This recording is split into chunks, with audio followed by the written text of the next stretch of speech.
Hello नमस्कार साथियों, कैसे हो आप लोग। फटाफट से कमेंट करके बता दीजिए क्या आपको आवाज़ प्रॉपर आ रही है। अगर आपको आवाज़ प्रॉपर आ रही है तो फटाफट से कमेंट करके बता दीजिए बेटा। क्या आप लोगों को प्रॉपर वॉइस आ रही है क्लास के अंदर। अगर आपको वॉइस प्रॉपर आ रही है तो फटाफट से कमेंट करके बता दीजिए। ओके राजकुमार मीणा, यस सर, ओके बेटा, बहुत बढ़िया। चलो आगे की तरफ बढ़ते हैं। लास्ट क्लास की अगर हम बात करते हैं तो हमारा जो सब्जेक्ट चल रहा था सॉइल साइंस, और उसके अंदर भी हम जिस सब्जेक्ट को चर्चा कर रहे थे वो था सॉइल फिजिक्स। और उसके अंदर हमने डिस्कशन किया था ओडीआर का। ओडीआर का फुल फॉर्म था ऑक्सीजन डिफ्यूजन रेट। अगर अब तक पढ़ाए हुए किसी भी कंटेंट में आपको कोई छोटा सा भी डाउट है तो आप पूछ सकते हो बेटा, उसमें कोई दिक्कत वाली बात नहीं है। आपको यहाँ पर फटाफट से सॉल्यूशन मिल जाएगा जो हमने कवर कर लिया है उसका।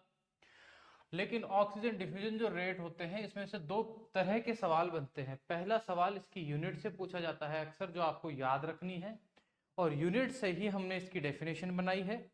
और दूसरी इंपॉर्टेंट चीज की ओडीआर की जो रेंज होती है, दो तीन टाइप की जो रेंज पढ़ाई थी मैंने आपको, वो आपको याद रखनी है। ओडीआर हम पढ़ चुके हैं, दोबारा से डिस्कस नहीं करेंगे। लेकिन हाँ, मैं आपको ये कहना चाहूंगा कि ओडीआर की जो रेंज मैंने आपको कही थी, जिसमें मैंने आपको एक तो कहा था ऑप्टिमम रेंज, एक तो मैंने कहा था ऑप्टिमम ओडीआर रेंज, दूसरा आपको याद हो तो मैंने कहा था क्रिटिकल क्रिटिकल ओडीआर रेंज, और एक मैंने आपको थर्ड दिया था याद हो तो एडिक्वेट एडिक्वेट एरिएशन, या फिर एडिक्वेट ओडीआर रेट। ये तीन चीजें मैंने आपको क्लियर की थी और इन तीनों में मैंने आपको सारी चीज समझा दी थी, और इसके बाहर से ज्यादा सवाल नहीं बनता है। ऑप्टिमम में हमने क्या कहा था कि ऑप्टिमम में हमने कहा था 30 to 40 इंटू 10⁻⁻8 ग्राम पर सेंटीमीटर स्क्वायर पर मिनट। ये आपको यूनिट मैंने नोट करवाई थी, और ये यूनिट बहुत इंपॉर्टेंट है। सीधा सवाल पूछता है कि what is the unit of ODR, oxygen diffusion rate की जो यूनिट है वो क्या है। दूसरा हम बात करते हैं तो क्रिटिकल में मैंने कहा था 20 × 10⁻⁸ होता है ग्राम पर सेंटीमीटर स्क्वायर पर मिनट। इसमें भी आपको कोई डाउट नहीं रहना चाहिए। जो भी बच्चे एओ की प्रिपरेशन कर रहे हैं बेटा, इससे गोल्डन मौका आपको नहीं मिलेगा। मैं आपको बता देता हूं कि जो भी स्टूडेंट्स अगर एओ की प्रिपरेशन कर रहे हैं तो आपने 25 जो पोस्ट थी उनके लिए आपने पहले ही अप्लाई कर रखा था। लेकिन अब क्या किया गया है कि इन 25 पोस्टों में 27 पद और जोड़ दिए गए हैं, और 27 पद जोड़ने के बाद अब ये आपके कुल पद हो गए हैं 52। यानी कि अब जो वैकेंसी आई हुई है आपकी एओ की, बेटा ध्यान रखना, इसमें टोटल पद कितने हो गए हैं, 52 पदों की ये वैकेंसी हो गई है। और याद रखना, इससे पहले जो वैकेंसी आई थी उसमें भी ज्यादा पद नहीं थे, 99-98 जो पोस्ट थी उन पे भी लगभग लगभग एग्रीकल्चर के सारे स्टूडेंट जो एमएससी किए हुए थे जॉब लग गए थे, गिने चुने लोग बच रहे थे। तो उसकी हाफ वापस से आ चुकी है। और इसमें एक और विशेष बात जिस पे आपको ध्यान देने की जरूरत है कि इस वाली के अंदर याद रखना इंटरव्यू था। यानी कि जैसे ही एग्रीकल्चर के सेक्टर में इंटरव्यू का नाम आता है हमें बुखार चढ़ जाती है भाई साहब, आरपीएससी के नाम से। क्योंकि आरपीएससी में अगर आपको सिलेक्शन करवाना है तो भैया आपके थैले में क्या होना चाहिए, वजन होना चाहिए। लेकिन जी गुरुजी आपके आशीर्वाद से हाँ बेटा बिल्कुल, हमारा आशीर्वाद आपके साथ है। लेकिन अब जो 52 पोस्ट आई है, ध्यान रखना ये डायरेक्ट एग्जाम बेसिस पे है, यानी एग्जाम होगा और फाइनल मेरिट लिस्ट आ जाएगी। यानी इससे ज्यादा गोल्डन अपॉर्चुनिटी आपको आपकी जिंदगी में नहीं लगती। स्पेशली मैं उन बच्चों से कहूंगा जो बच्चे एमएससी सेकेंड ईयर के स्टूडेंट है प्रेजेंट टाइम में, उनके लिए तो सबसे ज्यादा गोल्डन अपॉर्चुनिटी है ये। इससे ज्यादा गोल्डन मौका आपको मिल ही नहीं सकता। मैं तो ये कहूंगा ये आपके लिए सबसे, क्योंकि आपने अभी प्री पीजी की तैयारी की है, वही वापस से सिलेबस है बेटा, कुछ नहीं, जम के तैयारी करो, सब चीजें भूल जाओ, सब चीजों का त्याग कर दो। और एक वक्त आएगा जब नौकरी लग जाओगे ना, उसके बाद ये सारी चीजें आपको वापस सूद समेत मिलेगी। इसीलिए आपके लिए गोल्डन अपॉर्चुनिटी है, ध्यान रखना। ये दोनों चीजें मैंने क्लियर कर दी थी, इसमें कोई डाउट नहीं होना चाहिए। एडिक्वेट एरिएशन जो होता है इसके लिए हमने एक शर्त रखी थी जिसमें आपको याद ही होगा, मैंने कहा था कि अगर हम बात करें तो एटलीस्ट, कम से कम एटलीस्ट 10% O2 कंटेंट, यानी एक तो क्या होना चाहिए सॉइल के अंदर कम से कम O2 content in soil, soil air, यानी सॉइल के अंदर जो एयर है प्यारे रसगुल्लो उसमें एटलीस्ट 10% तो क्या होनी चाहिए, ऑक्सीजन रहनी ही नहीं रहनी चाहिए। जहां 20.6% होती है, कम होगी चलेगा लेकिन 10 से कम नहीं होनी चाहिए, एटलीस्ट 10% होनी चाहिए। प्लस साथ में दूसरी कंडीशन क्या होनी चाहिए, दूसरी कंडीशन याद रखना कम से कम यानी मिनिमम याद रखना 20 × 10 या सॉरी 30 × 10⁻⁸ ग्राम पर सेंटीमीटर स्क्वायर पर मिनट ओडीआर रेट होनी चाहिए। यानी कि अगर किसी सॉइल के अंदर उसका ऑक्सीजन जो कंटेंट है, उसमें जो ऑक्सीजन हवा है प्रेजेंट टाइम में, अगर मान लो वो 10% है और उस मिट्टी के अंदर जो ओडीआर रेट है अगर मान लो वो 30 है, तो ऐसी सॉइल को हम कहते हैं कि उसमें एडिक्वेट एरिएशन है। एक बार एग्जाम में सवाल पूछा कि which one of the following method या which one of the following is use for determination of ODR या सॉइल एरिएशन स्टेटस। ध्यान रखना ओडीआर का यूज सॉइल के एरिएशन स्टेटस को ध्यान रखने के लिए, मेजर करने के लिए किया जाता है। जैसे मान लो मैं आपसे कहूं कि एक सॉइल है और उस सॉइल का एरिएशन स्टेटस मान लो 20 × 10⁸ ग्राम है, तो आप कहोगे सर अगर उसमें ओडीआर स्टेटस सॉरी अगर मैं कहूं उसका ओडीआर 20 × 10⁻⁸ ग्राम पर सेंटीमीटर क्यूब है, तो बताओ उसका एरिएशन अच्छा है बुरा। आप आंख बंद करके कहोगे ओडीआर का मतलब एरिएशन क्या है, खराब, पुअर एरिएशन है सर। अगर मैं आपसे कहूं कि एक सॉइल है जिसका 40 × 10⁻⁸ ग्राम ओडीआर है, तो बताओ उसका एरिएशन स्टेटस क्या होगा। आप कहोगे सर बहुत अच्छा होगा, उसमें एरिएशन क्या है, बहुत अच्छा है। बोले एरिएशन क्या होता है, एरिएशन का मतलब होता है interchange of gases between the atmosphere and soil air. वायुमंडल और मृदा वायु के बीच में जो गैसों का आदान प्रदान होता है उसको बोलते हैं एरिएशन। मैं कहूंगा एरिएशन कैसे कैसे होता है, आप कहोगे सर एरिएशन दो प्रकार से होता है, एक मास फ्लो से होता है और एक किससे होता है, डिफ्यूजन से होता है। मैं कहूंगा बताओ सबसे ज्यादा एरिएशन मास फ्लो से होता है डिफ्यूजन से, आप कहोगे सर सबसे ज्यादा डोमिनेट प्रोसेस कौन सी है, डिफ्यूजन है। मैं कहूंगा अगर मान लीजिए टोटल प्रेशर ग्रेडियंट जो होता है उसमें डिफरेंस है, तो क्या होगा, आप कहोगे सर मास फ्लो होगा। मैं कहूंगा तो फिर डिफ्यूजन में क्या होता है, आप कहोगे सर ऑन जो पर्टिकुलर गैस होती है उसके पार्शियल प्रेशर में डिफरेंस की वजह से वो पर्टिकुलर गैस के जो मॉलिक्यूल्स का ट्रांसफर होता है उसको बोलते हैं डिफ्यूजन। मैं कहूंगा डिफ्यूजन जो होता है सॉइल में एयर का वो कौन से लॉ के द्वारा होता है, आप कहोगे फिकला जो होता है उसके द्वारा होता है। फिर मैं आपको कहूंगा कि जो फिकला होती है उसकी वैल्यू, उसमें जो डी होता है डिफ्यूजन कोएफिशिएंट, उसकी वैल्यू क्या होती है, आप कहोगे उसकी वैल्यू 0.6 से 0.8 होती है। आपसे कहूंगा कि जो फिकला होता है वो होता क्या है, तो आप कहोगे QI is equal to D DC upon DX, जहां डी क्या है diffusion coefficient, DC upon DX है कंसंट्रेशन ग्रेडियंट। यानी ये आपको सारे एग्जाम में आने वाले सवाल जो है मैं बेटा वो कह रहा हूं, वो आपके सामने रख रहा हूं। फिर आपको डिफ्यूजन में ओडीआर आ जाता है, ओडीआर से तो इसमें आप ध्यान रखना ये क्या करता है, ये आपको एरेशन स्टेटस के बारे में आपको जानकारी देता है। तो ध्यान रखना इट्स ए इंडिकेटर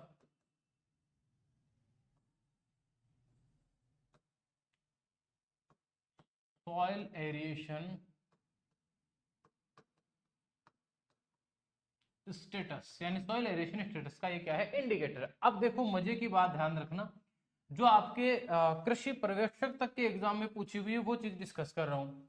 यानी कि आपको ये पूछा जाए क्या क्या फसलों के साथ भी ओडीआर का कोई संबंध है क्या, ऐसा है क्या कि किसी किसी फसल को बहुत ज्यादा ऑक्सीजन चाहिए होती है और किसी किसी फसल को कम ऑक्सीजन की आवश्यकता होती है, तो बिल्कुल ऐसा है।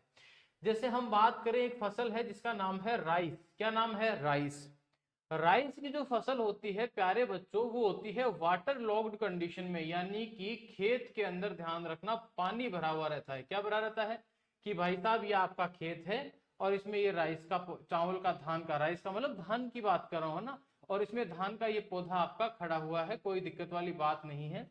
आप कहोगे सर यहाँ पानी भरा हुआ है, तो आपने ही तो कहा था कि हवा में या सॉइल एयर के अंदर, और अगर हम पानी की बात करें तो पानी में ऑक्सीजन का डिफ्यूजन लगभग लगभग 10,000 गुना, कितने गुना, 10,000 गुना कम होता है। तो सर यहाँ तो डिफ्यूजन क्या होगा, बिल्कुल ही कम होगा। अगर कम डिफ्यूजन होगा तो सर ये पौधे की जड़ें श्वसन कैसे करेगी, ये जो चावल होता है इसकी जड़ें रेस्पिरेशन कैसे करेगी। तो प्यारे बच्चों आपको मैं कुछ फैक्ट चीजें बताने वाला हूं जो एग्जाम में सीधे सीधे सवाल आते हैं। चावल जो धान का पौधा होता है इसकी जो रूट सिस्टम होता है उसमें एक टिश्यू होता है जिसका नाम होता है पेरेनकाइमा टिश्यूज। क्या नाम होता है, पेरेनकाइमा टिश्यूज।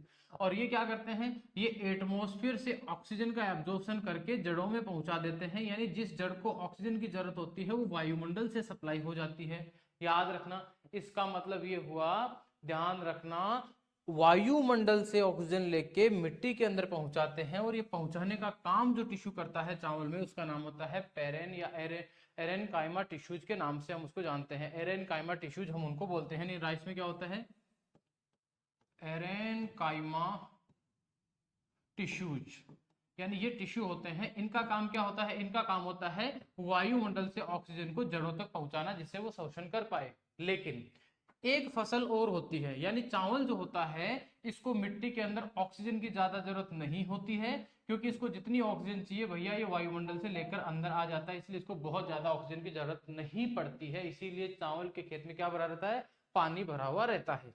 लेकिन अब हम एक बात और दूसरी फसल की करते हैं, जिसका नाम है पी। इसको बोलते हैं, हिंदी में हम बोलते हैं मटर। किसकी बात करते हैं, मटर। बेटा मटर जो है ये एक लेग्यूम क्रॉप है। लेग्यूम का मतलब होता है ये एक प्रकार की दलहनी फसल है। कौन सी फसल है, दलहनी। और दलहनी जो फसलें होती है, लेग्यूम जो क्रॉप्स होती है, याद रखना इनकी जो जड़ें होती है, इनकी जड़ों के अंदर यानी रूट्स जो होती है, इनकी रूट्स के अंदर गांठें पाई जाती है, नोड्स होती है। यह आपको अच्छे से पता है क्या होती है, नोड होती है, गांठ होती है। और उस गांठ के अंदर कौन होता है, बोले सर, उस गांठ के अंदर एक बैक्टीरिया होता है जिसका नाम होता है राइजोबियम। कौन होता है, राइजोबियम बैक्टीरिया होता है, जो एक बायो फर्टिलाइजर है। राइजोबियम जो बैक्टीरिया होता है, आपको लास्ट क्लास में एक दिन पहले भी अपनी चर्चा हुई थी, ये एरोबिक बैक्टीरिया है। कैसा बैक्टीरिया है, ये एरोबिक बैक्टीरिया है। कहने का मतलब ये एक वायवीय जीवाणु है। वायवीय का मतलब ऐसा जीवाणु जिसको ऑक्सीजन की जरूरत पड़ती है, एरोबिक बैक्टीरिया है। यानी कि अगर मटर की फसल की हम बात करें, और मटर की फसल में मान लीजिए ओडीआर जो रेट है, अगर मान लो वो कम है, क्या है, वो कम है, तो ध्यान रखना मटर की फसल खड़ी की खड़ी खत्म हो जाएगी। चावल की जो अपना मटर होता है उसको आप ज्यादा मात्रा में पानी पिला के देख लो, फसल पीली पड़ जाएगी तुरंत ही। क्यों, क्योंकि वाटर लॉक्ड कंडीशन में राइजोबियम की ग्रोथ नहीं होगी, राइजोबियम की संख्या नहीं बढ़ेगी। राइजोबियम जो होता है, इसका काम होता है कि इसको नाइट्रोजन की पूर्ति करता है। किसको, मटर को। यानी कि मटर एक ऐसी फसल है जिसकी जड़ों को शोषण के लिए सबसे ज्यादा ऑक्सीजन की जरूरत होती है। तो दो सवाल आगे, बताइए कौन सी ऐसी फसल है जिसको ओडीआर ऑक्सीजन डिफ्यूजन रेट जिसका कम होता है या कम ऑक्सीजन पर जिंदा रहती है, तो वो चावल है। और सबसे ज्यादा ओडीआर कौन सी फसल की है, तो ध्यान रखना वो पी है।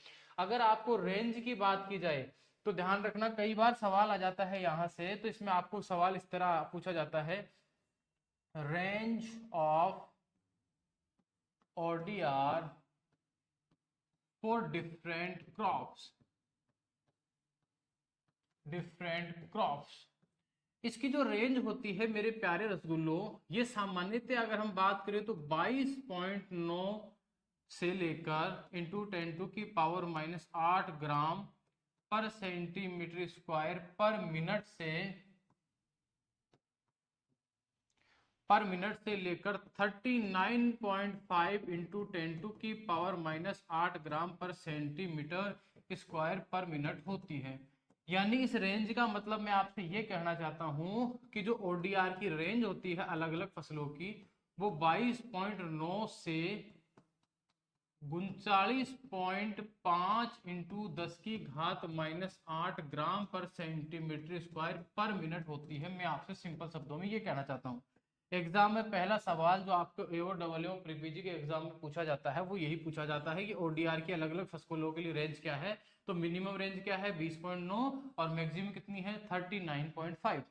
अगला सवाल बनता है कि बताइए कौन सी क्रॉप है जिसको सबसे लोवेस्ट ओडीआर की रिक्वायरमेंट होती है। तो याद रखना ये वाली जो ओडीआर होती है वो कौन सी क्रॉप के लिए है, राइस क्रॉप के लिए होती है। और मैक्सिमम भी आपको पूछा जाता है कि बताइए मैक्सिमम ओडीआर कितना चाहिए, तो आप कहोगे मैक्सिमम जो होता है वो 39 होता है, वो होता है पी के लिए। मटर जो फसल होती है उसको सबसे ज्यादा ओडीआर की जरूरत होती है। ओडीआर का मतलब मिट्टी में ऑक्सीजन पहुंचने की जो गति होती है, रेट होती है, उसको ओडीआर बोलते हैं। और सबसे ज्यादा ऑक्सीजन जो ओडीआर या यूं कहें ऑक्सीजन कंज्यूम करने की जो स्पीड होती है वो होती है भैया मटर के लिए, पी के लिए। और लोवेस्ट किसके लिए होती है, राइस के लिए। राइस के लिए कितनी होती है ओडीआर की रेंज, तो 22.9 इंटू 10⁸ ग्राम पर सेंटीमीटर क्यूब पर मिनट होती है। याद रखना ये सवाल जो है वो बहुत बार पूछा जा चुका है कि लोवेस्ट ओडीआर किसकी है, राइस की, और हाईएस्ट किसकी है, मटर की। दोनों का मैंने कारण भी समझाया। इसके अंदर कौन से टिश्यूज होते हैं, इसके अंदर मेरे प्यारे बच्चों होते हैं जो टिश्यूज होते हैं उनका नाम है एरेनकाइमा टिश्यूज, यानी कि ध्यान रखना जो एरेनकाइमा जो टिश्यूज होते हैं इनकी वजह से ही ध्यान रखना इसमें ओडीआर जो होती है कम पे भी चल जाती है, क्योंकि एटमॉस्फेरिक ऑक्सीजन को ये क्या कर लेते हैं, यूज कर लेते हैं। ये एक बहुत इंपॉर्टेंट सवाल हम यहाँ डिस्कस कर चुके हैं, जिसको आप एकदम से यूं याद कर लेना, एकदम से समझ लेना, नहीं समझ में आए तो कुछ आराम से पूछ लेना। क्या आगे बढ़ सकते हैं हम लोग? चलो इसके बाद बात करते हैं ओडीआर। अब आप सोच रहे होंगे कि सर अब समझ में आ गई सारी बात कि ओडीआर एक बहुत इंपॉर्टेंट पैरामीटर है सॉइल में, और इससे हम एरेशन स्टेटस के बारे में जानकारी हमें मिलती है। और अगर किसी भी सॉइल की ओडीआर जो है वो बहुत ज्यादा है, देखो एक सीओडी और होता है, दो चीजों में कंफ्यूज मत होना, वो एक तो होता है ओडीआर, एक होता है बीओडी, एक होता है सीओडी। तो इनमें से कंफ्यूज मत होना कि सर ये क्या है बीओडी। देखो ओडीआर का मतलब होता है ऑक्सीजन डिफ्यूजन रेट, यानी मिट्टी के अंदर ऑक्सीजन के जाने की जो गति होती है उसकी बात कर रहे हैं। बीओडी को मतलब बोलते हैं बायोलॉजिकल ऑक्सीजन डिमांड। बीओडी किसको बोलते हैं, बायोलॉजिकल ऑक्सीजन डिमांड। टीओडी का मतलब होता है chemical oxygen demand, chemical oxygen demand. यानी ये दोनों की दोनों जो चीजें हैं ये हम वाटर के लिए यूज करते हैं, या यूं कहें जो पॉल्यूटेंट वाटर होता है, जो पॉल्यूटेंट वाटर होता है, प्रदूषित जल होता है, उसके लिए बीओडी सीओडी का यूज करते हैं। बोले सर ये क्या कहानी है? जैसे मान लीजिए आपके पास एक वाटर का सैंपल है और इस वाटर के सैंपल के अंदर बहुत सारा कचरा है, कार्बनिक पदार्थ है, मान लीजिए पानी है और उस पानी के अंदर बहुत सारा कचरा है, कार्बनिक पदार्थ है। हमें पता है कि जो ऑर्गेनिक मैटर इसके अंदर डिसॉल्व है, इस ऑर्गेनिक मैटर को डिकम्पोजिशन भी होता है। इस ऑर्गेनिक मैटर का क्या होता है, इस ऑर्गेनिक मैटर का डिकम्पोजिशन भी होता है। और इस डिकम्पोजिशन को करने का काम कौन करता है, तो हमें पता है इस डिकम्पोजिशन करने का काम करते हैं माइक्रोब, जैसे बैक्टीरिया, एक्टिनोमाइसीटीज, कवक, ऐसे जो सूक्ष्म जीव होते हैं, माइक्रो ऑर्गेनिज्म होते हैं, वो क्या करते हैं, अगर उनको ऑक्सीजन मिले इस पानी के अंदर घुली हुई, तो भैया वो इसको डिकम्पोज करके इस पानी को वापस से सही कंडीशन में ला देंगे, इसमें जितने भी पॉल्यूटेंट हैं उनको क्या कर देंगे, खत्म कर देंगे।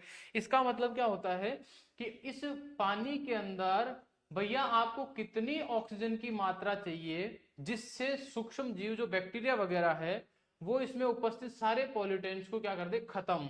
यानी इसके अंदर प्रेजेंट ऑर्गेनिक मैटर या फिर जो आपके ऑर्गेनिक इंप्योरिटीज इस पानी में है उनको डिकम्पोज करने के लिए माइक्रोब्स को कितनी ऑक्सीजन की रिक्वायरमेंट है, उस ऑक्सीजन की मात्रा को बोलते हैं बीओडी, बायोलॉजिकल ऑक्सीजन डिमांड। यानी बायोलॉजी का मतलब भैया आपकी जो ऑर्गेनिज्म है, ऑक्सीजन डिमांड का मतलब है उनके द्वारा ऑर्गेनिक मैटर को डिकम्पोज करने के लिए उसमें, जैसे आप लोगों ने देखा होगा, जैसे आप कहीं घूमने गए हो, मान लेते हैं ये एक झील है, कहीं भी किसी भी झील की बात कर लो, कहीं भी लेक में जाते हो आप घूमने के लिए, तो इस लेक के बीच में आपने ऐसे बीच बीच में देखे होंगे कि जो सरकार होती है, गवर्नमेंट होती है, वो ऐसे फव्वारे लगा देती है, बहुत ऊंचे ऊंचे पानी जाके गिरता है वापस। ऐसे आपने बड़े बड़े फाउंटेन देखे होंगे, फव्वारे देखे होंगे। आपने सोचा कभी ये फव्वारे क्यों लगाती है? हम हमेशा सोचते हैं कि सौंदर्यकरण के लिए ये फव्वारे लगाए हुए हैं कि यहाँ जो भी टूरिस्ट आते हैं उनका मन मोहक होता है, उनको अच्छा लगता है, पर ऐसा नहीं है। इसका एक और मकसद होता है और वो ये होता है कि इस झील के अंदर गंदा पानी आके मिल जाता है और उस गंदा पानी जो आता है उसमें बहुत सारे पॉल्यूटेंट्स होते हैं, बहुत सारे ऑर्गेनिक इम्प्योरिटीज होती है। ये धीरे धीरे अगर इस लेक के अंदर जमा होने लगा तो पूरी थोड़े दिनों में पता चला कि पूरी की पूरी झील इन्हीं से भर गई और इसके अंदर अब कुछ भी नहीं है। तो होता क्या है कि इसके पीछे एक साइंटिफिक रीजन ये रहता है कि इसमें उपस्थित जो ऑर्गेनिक मैटर है, या यूं कहें मान लो इसमें मछलियां हैं, अब पता चला कि धीरे धीरे पानी में ऑक्सीजन खत्म हो गई, क्योंकि उसमें जो ऑर्गेनिक मैटर आया है उस ऑर्गेनिक मैटर को डिकम्पोज करने के लिए माइक्रो ऑर्गेनिज्म ने उस ऑक्सीजन को काम में ले लिया, तो इसमें ऑक्सीजन हो गई कम। और पता चला यहाँ बेचारी जो मछलियां थी, फिश वगैरह थी, माई या और दूसरे जो एनिमल जानवर थे छोटे छोटे, वो सारे मरने लगे हैं। तो यहाँ होता क्या है, जब ये फव्वारा चलाते हैं तो पूरा पानी बाहर जाता है और हवा में एकदम से आके गिरता है, जिससे क्या होता है कि जो ऑक्सीजन होती है वो लगातार इस वाटर के अंदर मिक्स होने लगती है, यानी इस पानी के अंदर ऑक्सीजन की मात्रा धीरे धीरे बढ़ जाती है। जैसे ही ऑक्सीजन की मात्रा बढ़ती है तो ध्यान रखना इसमें रहने वाले जो भी जितने भी जीव हैं उनको भी कोई खतरा नहीं होता है, प्लस इसमें जितना भी इंप्योरिटी जाके मिल रही है वो सारी सारी धीरे धीरे आके डिकम्पोज हो जाती है। तो ये बीओडी एक अलग चीज है। बीओडी का मतलब होता है बायोलॉजिकल ऑक्सीजन डिमांड, यानी कि उस पानी में उपस्थित ऑर्गेनिक मैटर को डिकम्पोज करने के लिए कितनी ऑक्सीजन की मात्रा चाहिए उसको बोलते हैं बीओडी। सीओडी का मतलब केमिकल ऑक्सीजन डिमांड। केमिकली उसको ऑक्सीडाइज करने के लिए हमको जो किसी भी इम्प्योरिटी को दूर करने के लिए जो हमें ऑक्सीजन की रिक्वायरमेंट होती है उसको बोलते हैं सीओडी। ध्यान रखना बीओडी मतलब माइक्रोब्स लेंगे और केमिकल रिएक्शन या केमिकली जो ऑक्सीडाइज होता है उसके लिए हम सीओडी वर्ड यूज कर लेते हैं। ये दोनों एक दूसरे के सिमिलर से वर्ड है, आप इस चीज का विशेष ध्यान रखना।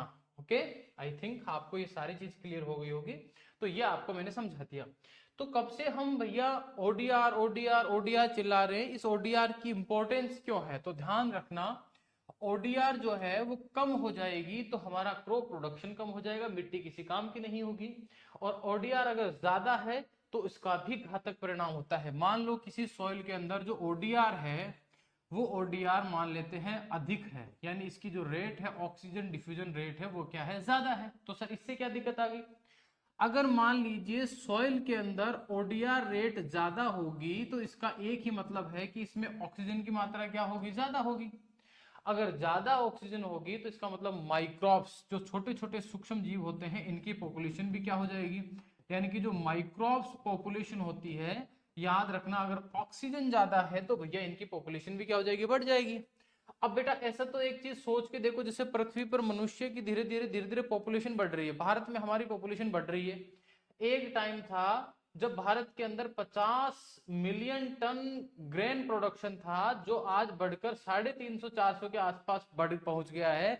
फिर भी हमारे पास फूड की रिक्वायरमेंट कम है। क्यों? क्योंकि भैया एक टाइम ऐसा था कि हमारी पॉपुलेशन बहुत कम थी, जो आज 150 करोड़ के पास पहुंचने वाली है। इसका मतलब जितनी पॉपुलेशन बढ़ी है, खाना भी हमको क्या चाहिए, ज्यादा है। अगर मिट्टी के अंदर भी सूक्ष्म जीवों की माइक्रोब्स की पॉपुलेशन बढ़ेगी तो ये भी ज्यादा खाएंगे कि नहीं खाएंगे, यानी ये किसको खाते हैं, इनका खाने का एक ही सोर्स होता है, वो होता है ऑर्गेनिक मैटर, यानी कि माइक्रोब्स जो होते हैं उनको जो एनर्जी चाहिए होती है वो एनर्जी लेते हैं कार्बन से। किससे लेते हैं, कार्बन से। और वो कार्बन कहाँ मिलेगा उनको, वो कार्बन मिलता है उनको सॉइल के अंदर ऑर्गेनिक मैटर के रूप में। तो वो उस ऑर्गेनिक मैटर पे अटैक करते हैं और उससे एनर्जी लेते हैं, बदले में उसका ऑक्सीडेशन हो जाता है, वो खत्म हो जाता है। इसका मतलब मिट्टी में ऑर्गेनिक मैटर की जो क्वांटिटी होती है वो रिड्यूस होगी। ध्यान रखना अगर सॉइल की ओडीआर ज्यादा होगी तो उसका परिणाम क्या आएगा, उसमें ऑर्गेनिक मैटर क्या हो जाता है, कम हो जाता है। आपको याद हो तो मैं आपको जब टिलेज पढ़ा रहा था, या फिर मैं यूं कहूं आपको बल्क डेंसिटी पढ़ा रहा था, क्या पढ़ा रहा था, जब मैं आपको बल्क डेंसिटी पढ़ा रहा था तो वहां पर मैंने एक चर्चा की थी विस्तृत कि बल्क डेंसिटी के अंदर आपको मैनेजमेंट में एक चीज आई थी, या यूं कहें आपको जब मैंने स्ट्रक्चर पढ़ाई थी तब भी इस बारे में मैंने चर्चा की थी, अगर आपको याद हो तो, कि भैया एक होता है जीरो टिलेज, यानी जब मैंने आपको कहा था कि जीरो टिलेज करते से मिट्टी में ऑर्गेनिक मैटर की मात्रा बढ़ती है, मैंने अच्छे से कहा था कि और जीरो टिलेज करने पर मिट्टी में ऑर्गेनिक मैटर की क्वांटिटी बढ़ती है। क्यों? क्योंकि जीरो टिलेज में हम खेत में हल नहीं चलाते हैं, और हल नहीं चलाते तो मिट्टी में ऑक्सीजन कम जाती है, ऑक्सीजन कम जाती है तो ऑर्गेनिक मैटर का डिकम्पोजिशन कम होता है, और ऑर्गेनिक मैटर क्या होता है, बढ़ जाता है। यानी कि जीरो टिलेज से ऑर्गेनिक मैटर क्या हो रहा था, इंक्रीज हो रहा था, और इंक्रीज होने से ही जीरो टिलेज से सॉइल की स्ट्रक्चर भी क्या हो रही थी, इंप्रूव, क्योंकि ऑर्गेनिक मैटर बढ़ रहा है। लेकिन बल्क डेंसिटी के रेफरेंस में मैंने एक टिलेज का नाम और लिया था जिसको मैंने कहा था इंटेंसिव टिलेज। क्या कहा था मैंने आपको, इंटेंसिव टिलेज। मैंने कहा था इंटेंसिव टिलेज का मतलब होता है एक ही साल में एक खेत में 4 फसलें ले रहे हो, उसके लिए दबादब खेत के अंदर आप क्या चला रहे हो, ट्रैक्टर चला रहे हो, जुताई कर रहे हो। तो उससे क्या होगा, अगर ज्यादा आप जुताई करोगे तो भैया उसमें ज्यादा ऑक्सीजन जाएगी, ज्यादा ऑर्गेनिक मैटर का डिकम्पोजिशन होगा, ऑर्गेनिक मैटर क्या हो जाएगा, कम।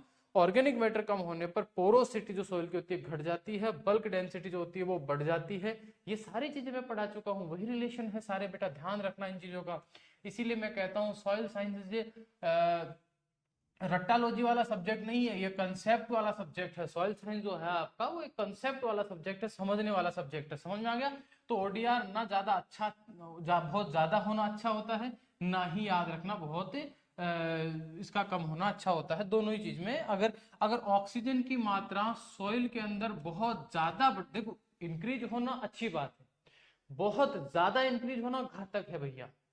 यानी अगर याद रखना CO2 की मात्रा अगर मान लीजिए बढ़ जाती है तो इससे ज्यादा खतरा नहीं होता है, ग्लोबल वार्मिंग का ही खतरा है कि भैया तापमान बढ़ रहा है, बर्फ पिघल रही है, कभी बारिश नहीं होनी होती तब हो जाती है, कभी बर्फबारी हो जाती है।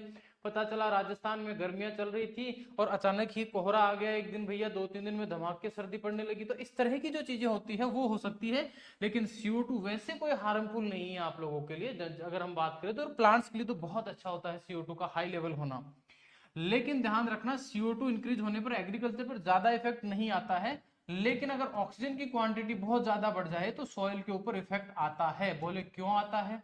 क्योंकि सॉइल में प्रेजेंट ऑर्गेनिक मैटर का डिकम्पोजिशन हो जाएगा और अब उसकी वाटर होल्डिंग कैपेसिटी और ये सारी कैपेसिटीज क्या हो जाएगी, रिड्यूस हो जाएगी, कम हो जाएगी। तो हम चर्चा कर रहे थे कि भैया इतना कब से चिल्ला रहे हैं कि ओडीआर ओडीआर। तो हमारा अगला जो टॉपिक आता है वो आता है कि factors affecting ODR, oxygen diffusion जो रेट होती है उसको बढ़ाता कौन कौन है, उसको घटाता कौन कौन है, इसके ऊपर हम चर्चा कर रहे हैं। तो देखो ध्यान देना इधर, पहला जो फैक्टर ओडीआर को इफेक्ट करता है वो आता है सॉइल मॉइस्चर। कौन आ जाता है? Soil moisture. समझना कैसे, हमने जब सॉइल के कंपोनेंट पढ़े थे तब हमें अच्छे से याद है कि हमने कहा था 25% जो होती है सॉइल के अंदर एयर होती है और 25% ही सॉइल के अंदर क्या होता है, वाटर होता है। और 5% हमने कहा ऑर्गेनिक मैटर और 45 हमने कहा मिनरल, खनिज पाए जाते हैं। ये बात हमने पढ़ रखी थी। और याद रखना यहां से भी सवाल पूछा जाता है, ये भी इंपॉर्टेंट है कि भैया सॉइल के अंदर मिनरल जो ऑर्गेनिक मैटर होता है वो कितना होता है और जो खनिज होते हैं मिनरल्स होते हैं वो कितना % होते हैं, ये भी सवाल पूछा जाता है। तो ये इंपॉर्टेंट है, ध्यान रखना। तो हमें एक चीज समझ में आ गई कि इसके अंदर जो इधर की तरफ 50% जो एरिया बच गया है उसमें या तो पानी होगा या क्या होगी, हवा होगी। अब एक चीज सोचो, किसी सॉइल के अंदर जितने भी खाली पोर है, जैसे ये सॉइल है और ये सॉइल के मान लेते हैं कि ये सॉइल के पार्टिकल है, और मैं आपसे ये कहूं कि मान लो बारिश हुई या मैंने सिंचाई कर दी और सिंचाई करने के बाद यहाँ पर जितने भी ये पोर स्पेस है ये सारे के सारे जो है वो पानी से भरे हुए हैं। किससे भरे हुए हैं? पानी से भरे हुए हैं। तो मैं आपसे ये कह रहा हूं कि जैसे जैसे मिट्टी के अंदर वाटर, ऐसा तो है नहीं कि जो पानी होता है वो पाताल लोक में चले जा रहे, मिट्टी के अंदर जो खाली जगह होती है पार्टिकल्स के बीच में, कणों के बीच में, वहीं पे पानी रुकेगा। इसका मतलब जैसे ही आपने सिंचाई की तो पानी अंदर आता है, तो पानी के अंदर आने के साथ साथ ध्यान रखना यहाँ उपस्थित जो ऑक्सीजन या फिर जो गैस थी या एयर थी वो कहाँ चली जाएगी, बाहर निकल जाएगी। मास फ्लो में यही तो सिखाया था मैंने। इसका मतलब अगर वाटर का कंटेंट मिट्टी में इंक्रीज हो रहा है तो सीधी सी बात है उसके अंदर एयर क्या हो रही है, कम। ऐसा तो होगा नहीं कि भैया 50% में पानी आ गया तो इसका मतलब ये जो एयर है वो इधर मिनरल्स और इनकी जगह ले लेगी, ऐसा कभी नहीं होगा। चाहे से पानी रहे, चाहे से एयर रहे, चाहे से दोनों रहे, रहना इनको 50% में ही है। तो अगर सॉइल में पानी की मात्रा बढ़ती है तो एयर बाहर चली जाती है, इसका मतलब भैया ऑक्सीजन डिफ्यूजन रेट बढ़ेगी घटेगी? बोले घट जाएगी सर। जैसे जैसे मिट्टी में पानी ज्यादा होगा ओडीआर क्या हो जाती है, घट जाती है। यानी मामला हो गया बिल्कुल सेट। कोई दिक्कत हो तो मुझे पूछ लेना। पहला सवाल जो एग्जाम में पूछा हुआ है कि when moisture content increase in the field या when we apply the irrigation in field then the ODR of the soil will be increase decrease, first increase then decrease, constant, इस तरह के सवाल आए थे। तो याद रखना, चाहे से तो आप यूं कह सकते हो, सिंपल शब्दों में कहें तो when moisture content, या तो आप सिंपल इसको कह दीजिए मॉइस्चर कंटेंट। अब बेटा मॉइस्चर जो है वो ऐसे तो होगा नहीं कि भैया अचानक ही आ गई, कहीं कुछ करना ही नहीं पड़ा। मॉइस्चर ज्यादातर किससे आएगी? या तो आएगी इरिगेशन से। किससे आएगी? इरिगेशन से। आप खेत में क्या देते हो? इरिगेशन। या फिर आती है रेनफॉल से कि भैया बारिश हो गई। ये दो ही तो कारण है। अरे खेत में पानी कहाँ से आएगा? बारिश से या रेनफॉल से। यानी कि हो सकता है कि संभावना है कि आपको ऐसा सीधा एग्जाम में सवाल ना पूछे कि इरिगेशन देने पर ओडीआर पे क्या प्रभाव पड़ता है, तो भैया ओडीआर घट जाएगी। तो हमें पता है when moisture content increase then क्या होगा मेरे रसगुल्लो, देन आपको ध्यान रखना है ओडीआर विल बी रिड्यूस। यानी जो सिंबल लगाता हूं ऊपर नीचे समझना, ऊपर लगाया मतलब बढ़ाने का है, नीचे लगाया मतलब घटाने का है। इसका मतलब सॉइल में मॉइस्चर का कंटेंट अगर मान लीजिए बढ़ रहा है तो उस कंडीशन में ओडीआर क्या हो जाएगी? घट जाएगी। मॉइस्चर कहां से आ रही है? इरिगेशन से या रेनफॉल से आती है। यानी कि अब आपसे कोई कहे कि जब खेत में आप इरिगेशन दोगे तो उससे ओडीआर बढ़ती है घटती है, तो वही आंख बंद करके कह देना घटती है। क्या होती है? घटती है। दूसरा जो फैक्टर है उस पे आ जाते हैं। अब आ जाता है अगला फैक्टर कॉम्पैक्शन। कॉम्पैक्शन अच्छा समझना ये कॉम्पैक्शन क्या होता है। जैसे फॉर एग्जाम्पल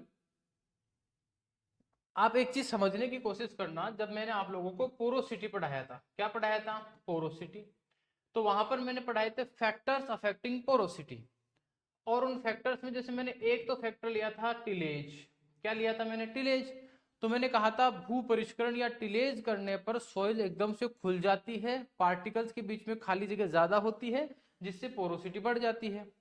दूसरा मैंने याद रखना ये कॉम्पेक्शन वर्ड भी लिया था, या फिर इसकी जगह मैंने आपको याद हो तो प्लैंकिंग लिया था, पाटा लगाना लिया था। क्या लिया था, पाटा लगाना। यानी मान लो आपने भूपरिष्करण किया, अब खेत में आप पाटा लगा रहे हो, जिसको हालड़ा बोलते हैं, क्या बोलते हैं, हालड़ा देना, या जिसको अपन बोलते हैं प्लैंकिंग, पाटा लगाना। उससे मिट्टी एकदम समतल भी हो जाती है, प्लस थोड़ी दब भी जाती है। तो कोई भी चीज को आप दबाओगे तो उस दबाने के बाद उसमें हवा ज्यादा रहेगी, कम रहेगी, बोले सर हवा घटेगी।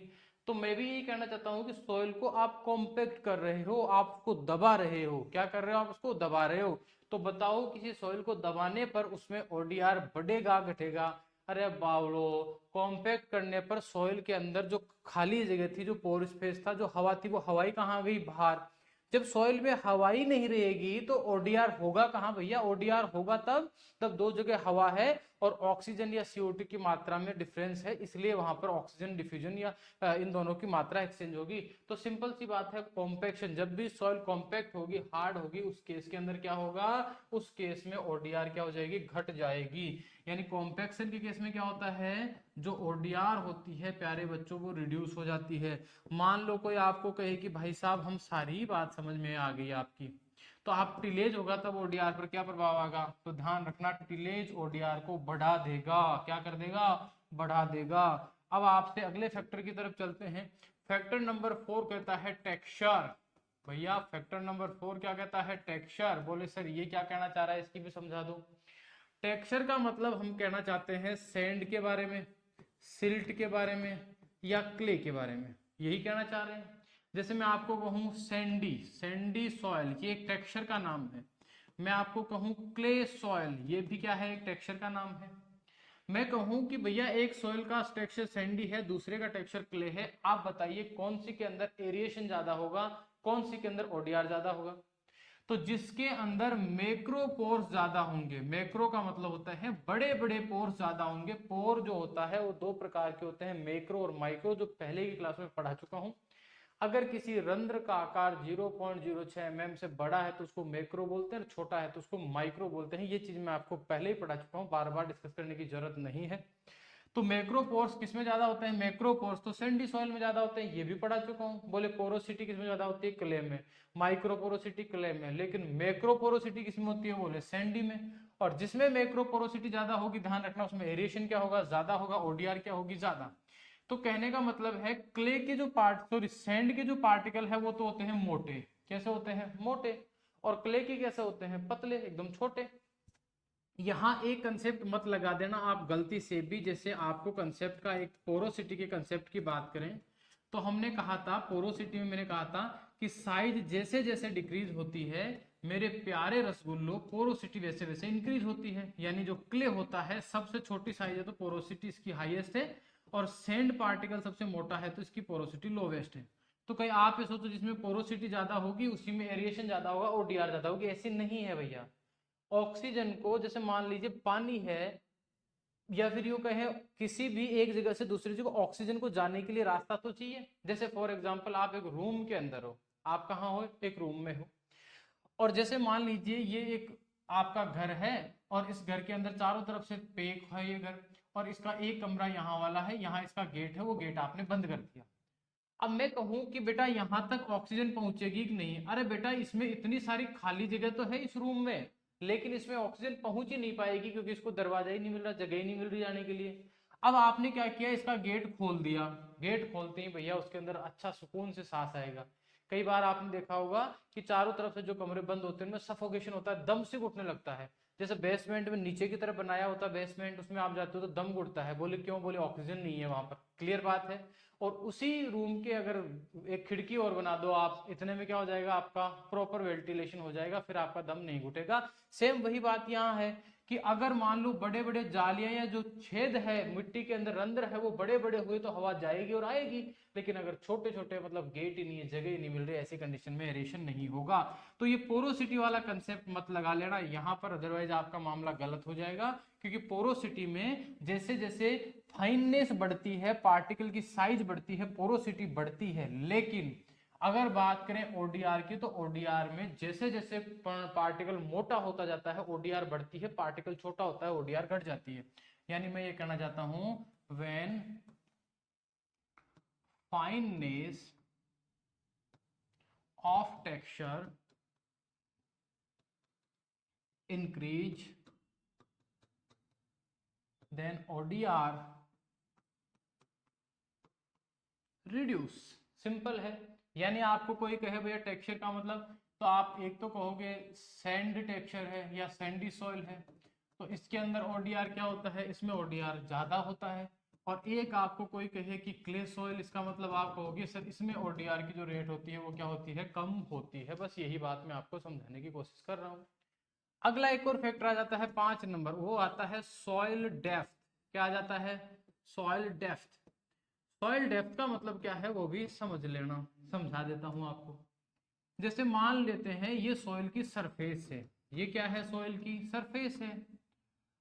अब इस सरफेस से जैसे मैंने यहां पर पहले सबसे पहले ओडीआर चेक किया, तो मैंने पाया कि यहाँ ओडीआर है 10। कितना है, 10 इंटू 10 टू की पावर -8 ग्राम पर। क्या मान लेते हैं यहाँ है 40, कितना है 14 इंटू 10 टू की पावर -8 यहाँ ओडीआर है इस बिंदु के ऊपर। क्यों, क्योंकि इस बिंदु पर मैंने देखा कि यहाँ पर हवा उपस्थित, तो आराम से हवा यहाँ तक पहुंच गई। अब मैं जाता हूँ नीचे की तरफ, कहाँ जाता हूँ, नीचे की तरफ। अब मैंने यहां तक नीचे आने के बाद मिट्टी में गड्ढा खोदकर यहां मैंने ओडीआर देखा, तो मैंने पाया कि यहाँ पर ओडीआर था केवल 20। कितना था, केवल 20 था।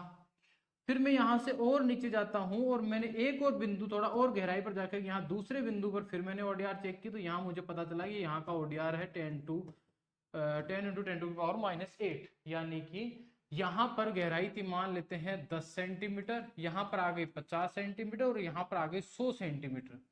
तो जैसे जैसे मिट्टी की सतह से मैं गहराई में जा रहा हूं, तो ओडीआर की रेट बढ़ रही है घट रही है। अरे सिंपल सी बात है, गहराई में जाओगे तो नीचे से तो ऑक्सीजन आएगी नहीं, ऑक्सीजन कहां से जाती है, ऊपर से जाती है।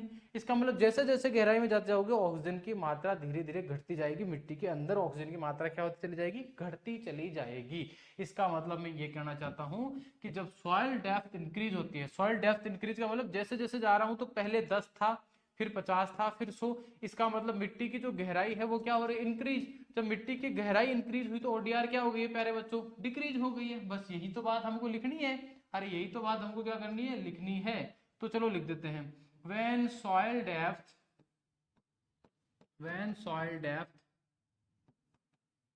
Increase then ODR reduce. एकदम सिंपल है। ये कुछ फैक्टर है जो ओडीआर ऑक्सीजन डिफ्यूजन रेट को इन्फ्लुएंस करते हैं, इनका आपको इसे थोड़ा सा ध्यान देना है। इसके बाद हम चर्चा करते हैं, तो एक और छोटा सा पॉइंट आता है बेटा, ध्यान रखना, इंपॉर्टेंट है, छोटा है पर इंपॉर्टेंट है, उसका नाम है रेडॉक्स पोटेंशियल। रेडॉक्स पोटेंशियल, देखो ध्यान देना, दो शब्द होते हैं, एक तो होता है रिडक्शन। अगर मैं चाहूं तो बेटा रेडॉक्स पोटेंशियल की परिभाषा लिखकर अभी इसको खत्म कर सकता हूं, पर मैं नहीं चाहता कि आप पूरी जिंदगी इस चीज पर कंफ्यूज रहे, इसीलिए मैं इसको समझाऊंगा। ऑक्सीडेशन, देखो समझना, आपने जिंदगी में अक्सर दो शब्दों के बारे में बहुत बार सुना होगा। मैं कहूं 10वीं क्लास में आपने ऑक्सीकरण और अपचयन, इनको ध्यान रखना। रिडक्शन को बोलते हैं अपचयन, क्या बोलते हैं, अपचयन। और इसको बोलते हैं ऑक्सीकरण, क्या बोलते हैं इसको, ऑक्सीकरण। ये दोनों शब्द आपने 10वीं क्लास के अंदर आपके बायोलॉजी के या केमिस्ट्री के जो मास्टर है, जो साइंस आपको पढ़ाता है, उसे सुन लिया होगा। और आपको इसकी परिभाषा 10वीं क्लास में ये बताई होगी, किसी भी सब्सटेंस के साथ ऑक्सीजन का जुड़ना, यानी कि ऑक्सीजन का जुड़ना ऑक्सीकरण, और दूसरा कहा होगा, या तो आपको कहा होगा कि हाइड्रोजन का जुड़ना, और या फिर कहा होगा ऑक्सीजन का निकलना। बेटा इसकी परिभाषा यही है। बेचारे वो क्या करते हैं, इजी में समझाते, आपको हार्ड क्यों बनाते। तो ध्यान रखना, रिडक्शन का मतलब होता है किसी भी केमिकल कंपाउंड के साथ अगर मान लीजिए ऑक्सीजन जुड़ रही है तो उसको हम क्या बोलते हैं, उसको हम बोलते हैं ऑक्सीजन जैसे ही जुड़ रही है मतलब भैया ऑक्सीकरण हो रहा है।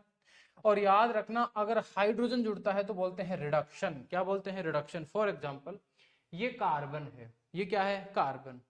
पता चला इस कार्बन के साथ ऑक्सीजन जुड़ी और बन गई CO2, इसका मतलब ये कौन सी क्रिया हुई है भैया, ये ऑक्सीडेशन हुआ है। ये क्या हुआ है, ऑक्सीडेशन हुआ है। फॉर एग्जाम्पल मान लो ये कार्बन है और इस कार्बन के साथ हाइड्रोजन जुड़ता है और ये बनाता है CH4, जिसको आप बोलते हो मीथेन गैस। कौन सी गैस बोलते हो, मीथेन गैस, जो किसके फील्ड से निकलती है, जो राइस चावल के खेत से निकलती है, उसी गैस की बात कर रहा हूं। तो बोले क्या हुआ, बोले सर हाइड्रोजन जुड़ गया, इसका मतलब ध्यान रखना ये हो गया है रिडक्शन। क्या हो गया है, रिडक्शन। जैसे मान लीजिए आप किसी भी चीज को जलाते हो, किसी भी चीज को क्या करते हो, जलाते हो। तो जब आप किसी चीज को जलाते हो तो उसमें जो कार्बन होता है, ऐसा तो नहीं है ना कहीं कि ऑक्सीजन, हवा बंद कर दो और फिर किसी चीज को जला के दिखा दो, बिल्कुल नहीं जलेगी। कोई भी चीज तभी जलती है जब चारों तरफ ऑक्सीजन उपस्थित हो। ऑक्सीजन के बिना कभी भी आग नहीं लग सकती है, ध्यान रखना इस बात का। तो कार्बन के साथ ऑक्सीजन रिएक्ट करता है तो CO2 बनती है। किसी भी चीज को जलाने पर कौन सी गैस बनती है, CO2 गैस। अरे आप श्वास लेते हो, आप रेस्पिरेशन जिसको बोल रहे हो, श्वसन बोल रहे हो, तो आप ऑक्सीजन को कंज्यूम करते हो और वापस से कौन सी CO2 गैस निकालते हैं। आपको कोई पूछे कि बेटा श्वसन कौन सी क्रिया है, तो श्वसन, श्वसन ऑक्सीडेशन रिएक्शन है, या यूं कहें ऑक्सीकरण वाली क्रिया है। समझ में आ गई मेरी बात। आपको जनरल बात करें CH4 यानी कि चावल के खेत में मिथेन गैस का जो बनना है वो कौन सी क्रिया है, तो वो याद रखना अपचयन की क्रिया है। क्लियर है मामला। लेकिन साथ में इलेक्ट्रॉन, देखो ये तो आपको पता चलेगा कि हाइड्रोजन जुड़ रहा है तो अपचयन हो रहा है और ऑक्सीजन जुड़ रहा है तो आपका ऑक्सीडेशन हो रहा है। लेकिन ऑक्सीजन निकले तब भी उसको रिडक्शन बोलेंगे। और याद रखना अगर हाइड्रोजन निकल रहा है, जुड़ नहीं रहा है, तो उसको भी हम क्या बोलेंगे, उसको भी हम ऑक्सीडेशन बोले। जैसे मीथेन गैस को आप लोग जलाने के काम लेते हो, ऑक्सीजन की उपस्थिति में मीथेन गैस जलती है और पता चलता है कि H2O प्लस CO2 बन जाती है। इसका मतलब भैया यहाँ हाइड्रोजन देखो क्या हो रहा है, निकल रहा है, और ऑक्सीजन क्या हो रही है, जुड़ रहा है। तो ये भी कौन सी क्रिया है, ऑक्सीकरण क्रिया है। तो ये ऑक्सीडेशन रिडक्शन की कहानी आपको काफी हद तक समझ में आ गई होगी कि ये ऑक्सीडेशन रिडक्शन होता क्या है, बीमारी क्या है। अब होता क्या है बेटा, सोइल के अंदर भी, मिट्टी के अंदर ऑक्सीकरण और अपचयन वाली जैसी जो क्रियाएं हैं वो लगातार चलती रहती है। लेकिन एक शब्द और उपयोग किया जाता है, एक इलेक्ट्रॉन नाम की बीमारी और होती है कि किसी भी इलेक्ट्रॉन, कभी कभी कोई इलेक्ट्रॉन किसी से जुड़ जाता है। फॉर एग्जाम्पल जैसे Mn के ऊपर +4 है, कितना है, +4।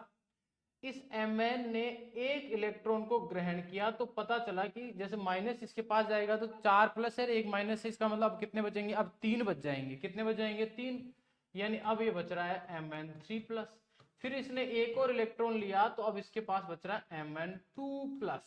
समझना मेरी बात, यहां पर क्या था, Mn4, अब क्या बच गया, Mn2+। इसके लिए क्या हुआ, इसके लिए इसने 2 इलेक्ट्रॉनों को ग्रहण किया।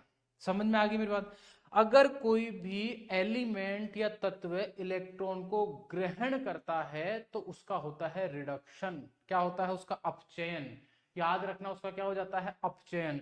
यानी कि आपको कोई ये पूछे, एग्जाम में ये भी सवाल आया हुआ एक बार, जैसे अपना इसमें पूछा था, ARO के पेपर में पूछा था।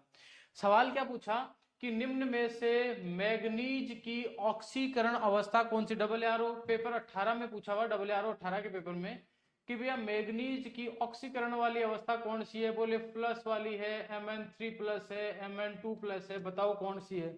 बच्चे कंफ्यूज कि सर ये कैसे पता चले। अरे प्यारे बच्चों, जितना ज्यादा प्लस मतलब वो सबसे ज्यादा ऑक्सीकरण वाली फॉर्म है। और याद रखना जितना माइनस ज्यादा होगा वो कौन सी होगी, रिडक्शन वाली होगी। क्यों, माइनस कब आएगा, इलेक्ट्रॉन के जुड़ने से ऋणावेश आएगा। और इलेक्ट्रॉन जैसे जैसे घटता जाता है, या इलेक्ट्रॉन का जैसे जैसे कोई भी एलिमेंट त्याग करता है, याद रखना वैसे वैसे ही उस पर प्लस आवेश आता जाता है, उसको बोलते हैं ऑक्सीकरण अवस्था। क्लियर है मामला। यानी कि मिट्टी में देखो manganese, iron, zinc, copper, nitrogen, ये सारे के सारे तत्व मिट्टी में पाए जाते हैं। तो इनकी जो ऑक्सीडेटिव या फिर रिड्यूस स्टेट होती है उसी को बोलते हैं रेडॉक्स पोटेंशियल। ध्यान रखना, अगर मान लो मिट्टी के अंदर ऑक्सीजन की मात्रा जो है वो ज्यादा है, ऑक्सीजन कंटेंट मिट्टी के अंदर क्या है, ज्यादा है, तो सीधी सी बात है ऑक्सीजन किसी ना किसी तत्व के साथ मिल जाएगा। और अगर तत्व के साथ मिल जाएगा तो क्या मैं ये कह सकता हूं कि किसी भी एलिमेंट के साथ ऑक्सीजन जैसे ही मिलेगा तो मिलने के बाद उस पर ऋणावेश क्या हो जाएगा, जो धनावेश है वो क्या होगा, कम। इसका मतलब ऑक्सीकरण वाली कंडीशन है। और यदि मान लो किसी मिट्टी के अंदर ऑक्सीजन की मात्रा कम है, इसका मतलब वहां पर प्लस आवेश बहुत ज्यादा बढ़ता जाएगा। जैसे आयरन, अगर मान लो आयरन Fe2+ है और एक है Fe3+, फेरस फेरिक, दो फॉर्म होती है। ये ऑक्सीकरण वाली कंडीशन की है, ये रिड्यूस फॉर्म होती है। प्लांट्स रिड्यूस फॉर्म में लेता है आयरन को। ये भी सवाल पूछा हुआ है कि निम्न में से आयरन के किस रूप का अवशोषण करते हैं पादप। तो ध्यान रखना, पादपों के द्वारा आयरन के अपचयित रूप का अवशोषण होता है। अपचयित रूप कौन सा है, Fe2+, ये है अपचयित रूप, यानी रिड्यूस्ड फॉर्म जो होती है। जैसे Mn2+ इस फॉर्म में लेते हैं, Mn को भी कौन से में लेते हैं, रिड्यूस फॉर्म में ही लेते हैं। तो ये बात आपको ध्यान रखनी है। तो रेडॉक्स पोटेंशियल का मतलब होता है कि जो सॉइल होती है उसके अंदर जो तत्व होते हैं, एलिमेंट होते हैं, वो कौन से स्टेट में है, वो रिड्यूस स्टेट में है या ऑक्सीडाइज स्टेट में है, उसको बोलते हैं रेडॉक्स पोटेंशियल। चाहता तो ये डेफिनेशन लिखना मेरे लिए बहुत आसान था, पर आपको ये चीज कभी क्लियर नहीं होती है कि रेडॉक्स पोटेंशियल हम आखिरकार कहेंगे किसको। तो रेडॉक्स पोटेंशियल कहेंगे सॉइल में प्रेजेंट जो एलिमेंट्स होते हैं उनकी जो रिड्यूस या ऑक्सीडाइज जो स्टेट होती है, उस स्टेट को हम बोलते हैं रेडॉक्स पोटेंशियल। उसको हम क्या बोल देते हैं, उस स्टेट को हम बोलते हैं रेडॉक्स पोटेंशियल, जिसका आप लोगों को ध्यान रखना है। चलो इसकी डेफिनेशन लिख लो, फिर कुछ एलिमेंट्स की मैं आपको जो ऑक्सीडाइज या रिड्यूस फॉर्म होती है उसके बारे में भी आपको थोड़ा थोड़ा आइडिया दे दूंगा। लिख दो, ऑक्सीडाइज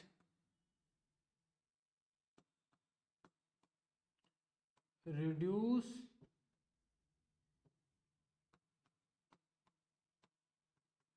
reduced and oxidized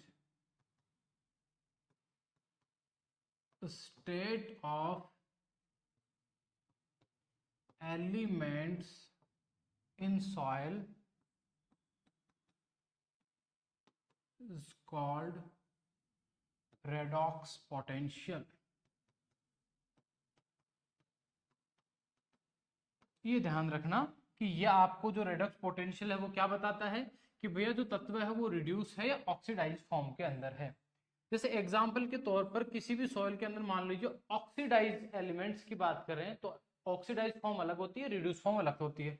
जैसे फॉर एग्जांपल आपको एक सिंपल सा देता हूं, ऑक्सीडाइज स्टेट, नाइट्रोजन की ऑक्सीडाइज फॉर्म होती है NO3-, ऋणावेश दिख रहा होगा आपको। अगर हम बात करें तो मैग्नीज की होती है Mn4+, आयरन की होती है Fe3+। इसी तरीके से बात करें तो ऑक्सीडाइज फॉर्म कार्बन की होती है CO2। इसी तरीके से आयरन की होगी, मैग्नीज की होगी, नाइट्रोजन की होगी, और किस कौन कौन से एलिमेंट बच जाते हैं अपने, कार्बन, आयरन, मैग्नीज, मैन की हम बात कर रहे हैं, जैसे इनकी ये फॉर्म है। उसी तरह से मैं आपको पूछ लेता हूं कि मान लीजिए आपको ये पूछे रिड्यूस्ड फॉर्म, रिड्यूस स्टेट, तो नाइट्रोजन की कौन सी होती है, बोले सर नाइट्रोजन या तो N2 के रूप में होगा या NOx, x का मतलब यहाँ 2 हो सकता है, 1 हो सकता है। जैसे NO गैस होती है, N2O गैस होती है, समझ में आ गया। इस इन तरह की जो होती है इनको NX के रूप में लिखा जाता है। यहाँ 3 था, यहाँ आपको 1 या 2 दिख रहा है ऑक्सीजन, ठीक है, ऑक्सीजन हट रहा है यानी रिडक्शन हो रहा है, रिड्यूस फॉर्म आ गई। आयरन की कौन सी होती है, आयरन 2+1 में होता है। मैग्नीज की कौन सी होती है, Mn2+ में होता है। कार्बन की कौन सी होती है, बोले सर CH4 मीथेन की फॉर्म में होता है। तो यहाँ आपको देख रहा होगा दो चीजें हैं, या तो आपने देखा होगा कि इलेक्ट्रॉन जुड़ा है, दिख रहा है आपको, जैसे यहाँ पर इलेक्ट्रॉन जुड़ गया है, यहाँ पर क्या हो गया है, इलेक्ट्रॉन जुड़ गया है। Mn4+ था, Mn2+ चला गया, तो इलेक्ट्रॉन जुड़ा, इलेक्ट्रॉन का जुड़ना क्या कहलाता है, रिडक्शन, और इलेक्ट्रॉन का निकलना क्या कहलाता है, ऑक्सीकरण। ध्यान रखना इस चीज के बारे में आप लोग।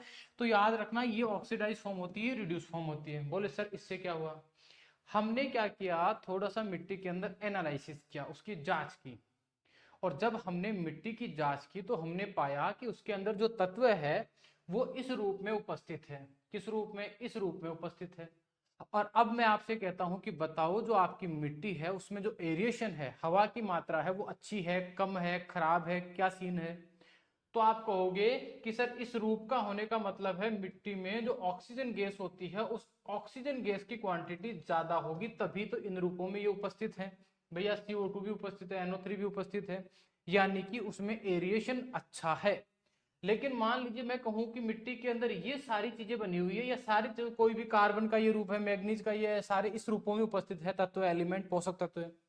अब मैं कहूं कि बताओ आपकी जो मिट्टी है उसका एरिएशन अच्छा है खराब है, तो इसका मतलब आप बिल्कुल साफ कह दोगे कि सर यहाँ रिड्यूस कंडीशन है, और जब पानी भरा हुआ रहता है, ऑक्सीजन की कमी हो जाती है, तब ये रूप बनते हैं। इसका मतलब पोषक तत्वों के एलिमेंट्स की ऑक्सीडाइज फॉर्म और रिड्यूस फॉर्म को देखकर भी हम ये बता सकते हैं कि सॉइल का एरिएशन स्टेटस गुड है या बैड है, पुअर है। आपको याद हो तो सॉइल एरिएशन जब मैं पढ़ा रहा था तो मैंने कहा था सॉइल एरिएशन डिटर्मिनेशन के मैकेनिज्म क्या है, तो वहां एयर परमेबिलिटी और एक था रेडॉक्स पोटेंशियल। क्या था? एक रेडॉक्स पोटेंशियल। रेडॉक्स पोटेंशियल को मेजर करने की जो यूनिट होती है मेरे प्यारे बच्चों, वो यूनिट होती है, ध्यान रखना, या तो इसको वोल्ट में मेजर करते हैं या फिर इसको करते हैं मिली वोल्ट में। एक तो क्या है इसकी यूनिट वोल्ट, और दूसरी क्या है, एक आ जाती है मिली वोल्ट। ध्यान रखना ये दो यूनिट रहती है, वोल्ट या मिनी वोल्ट के अंदर, वोल्ट के अंदर इसको हम मेजर करते हैं। जो आपके एम्पियर करंट वाली होती है ना, उसकी बात कर रहा हूं, उस फॉर्म में हम करते हैं। और ओडीआर को किस में मेजर करते हैं ये भी ध्यान रखना। अगर ओडीआर की जो टेक्निक है वो आपको पूछे, तो ओडीआर की टेक्निक का नाम होता है ओडीआर मीटर। कौन सा होता है? ODR meter. और इस ओडीआर मीटर के अंदर एक इलेक्ट्रोड लगा होता है जिसको कहा जाता है प्लेटिनम। क्या कहा जाता है? प्लेटिनम। ध्यान रखना, प्लेटिनम इलेक्ट्रोड या platinum wire electrode technique, platinum wire electrode technique कहा जाता है इसको। ध्यान रखना ये भी पूछा हुआ है। Platinum wire electrode technique, ODR meter के अंदर जो इलेक्ट्रोड होता है वो प्लेटिनम का बना होता है। इस पे ऑक्सीडेशन रिडक्शन प्रोसेस के द्वारा ही तो हम यहाँ मेजर करते हैं। तो ये हो गया रेडॉक्स पोटेंशियल। क्लियर है? एक सवाल बेटा जनरली पूछ लिया जाता है कि रेडॉक्स पोटेंशियल पूछ ली जाती है। जैसे फॉर एग्जांपल ये आपके सामने ऑक्सीजन है, इसका रेडॉक्स पोटेंशियल क्या होता है? सॉइल के अंदर रेडॉक्स पोटेंशियल देखा जाता है, उसी के आधार पर कहा जाता है एरिएशन अच्छा है या बुरा है। जैसे ये नाइट्रोजन है, इसका रेडॉक्स पोटेंशियल क्या है? जैसे ये मैग्नीज है, इसका क्या है? जैसे ये आयरन है, इसका क्या है? ठीक है, इस तरह से रेडॉक्स पोटेंशियल के बिहार पर आपसे सवाल पूछ लिए जाते हैं एग्जाम के अंदर। जैसे एक हो गया सल्फेट या सल्फर जो होता है उसके बारे में पूछ लिया जाता है। या जैसे अपन बात कर लेते हैं, एक होता है CO2। याद रखना CO2 सल्फेट 3+, 4+, नाइट्रेट, ऑक्सीजन, ये तो सारी ऑक्सीडाइज फॉर्म है। कौन सी फॉर्म है? ऑक्सीडाइज। रिड्यूस कौन सी होती है? रिड्यूस फॉर्म होती है। अगर ऑक्सीजन की बात करें तो ऑक्सीजन की जो रिड्यूस फॉर्म आती है वो होता है H2O। नाइट्रोजन की होती है नाइट्रोजन गैस, Mn की होती है Mn2+, Fe की होती है Fe2+, सल्फर की कौन सी होती है? S-2। ठीक है, CO2 की क्या, इसकी क्या होती है? CH4। याद रखना ये तो कौन से हैं? ये तो है ऑक्सीडाइज फॉर्म। ऑक्सीडाइज फॉर्म ये कौन सी है? ये है रिड्यूस्ड फॉर्म। और याद रखना EH इस तरह से इंडिकेट करते हैं, EH को बोलते हैं रेडॉक्स पोटेंशियल। यानी रेडॉक्स पोटेंशियल के लिए जो जैसे पीएच होता है ना, पीएच बोलते हैं, जैसे पीएच या फिर जैसे पीएफ, छोटे छोटे शब्द यूज करते हैं ना, वैसे EH शब्द होता है, कैपिटल E होता है, उसके नीचे H होता है। EH जो शब्द होता है इसको शॉर्ट में रेडॉक्स पोटेंशियल को ही बोलते हैं EH। क्लियर है मामला? तो अगर हम O2 या H2 की बात करें तो इसका जो रेडॉक्स पोटेंशियल कितना होता है, ध्यान रखना, ऑक्सीजन जो होती है उसका रेडॉक्स पोटेंशियल होता है 0.3 टू 0.32। क्लियर है मामला? नाइट्रोजन की बात करें तो उसका होता है 0.28 टू 0.22। मैग्नीज का भी सेम होता है 0.28 टू 0.22। मान लो आपको पूछ ले कि भैया इसका आयरन का बता दीजिए, किसका बता दीजिए? आयरन का बता दीजिए। तो आयरन के केस में आपको ध्यान रखना 0.18 टू 0.15 होता है। आपको पूछे सल्फर का बता दीजिए, सल्फेट का बता दीजिए, किसका बता दीजिए? सल्फेट का बता दीजिए। इसका आता है नेगेटिव में, ध्यान रखना -0.20 टू -0.12 होता है। और एक आपका लास्ट CO2 की बात करते हैं तो इसका होता है 15 तक होता है। एक मिनट प्यारे बच्चों,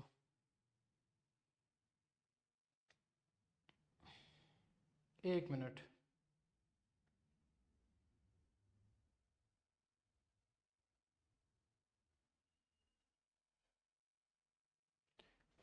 हाँ जी, चलो आगे बढ़ते हैं।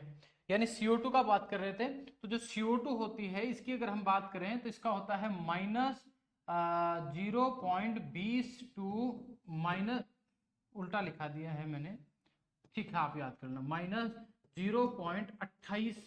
अब इसमें ध्यान रखना, ये जो सारी वैल्यूज मैंने आपको यहाँ लिखवा रखी है रेडॉक्स पोटेंशियल की, तो भैया इनकी जो यूनिट होती है वो होती है वोल्ट में लिखवाई है। इन्हीं को अगर आप मिली वोल्ट में करो तो ध्यान रखना वोल्ट मल्टीप्लाई बाय 100, 100 से गुणा कर देना, कितने से गुणा कर, सॉरी 1000 से गुणा कर देना, कितने से कर देना, 1000 से गुणा कर देना। बोले सर इसका क्या मतलब हुआ? इसका मतलब ये हुआ कि इस वैल्यू को अगर आप मिली वोल्ट में लिखते हो, किस में लिखते हो, मिली वोल्ट में अगर आप इसको लिखते हो तो 1000 से गुणा कर देना। जैसे 0.38 को करोगे तो 380 से 320।